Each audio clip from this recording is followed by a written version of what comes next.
खबर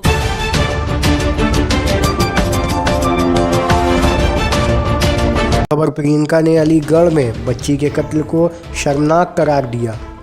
कांग्रेस के general secretary Priyanka Gandhi Vadra ने उत्तर प्रदेश के अलीगढ़ में रुपए के लेन देन के तनाज़े में 2.5 साल की बच्ची के कत्ल को गैर इंसानी और सदमा से दोचार कर देने वाला जुर्म करार दिया है।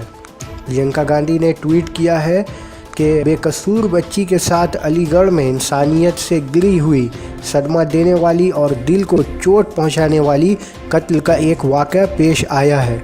बच्ची के माँ बाप को इस जुल्म से जो तकलीफ़ पहुंची उसका वो तस्वीर भी नहीं कर सकते। आखिर हमें क्या हो गया है?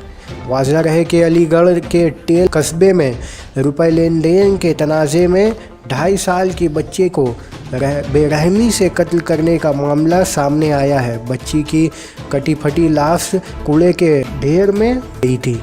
अब कई सारे फिल्म अदाकारों ने ट्विटर्स में ट्वीट करके इस शर्मनाक कत्ल के हादसे के ताल्लुक में अपना अफसोस इजहार किया है।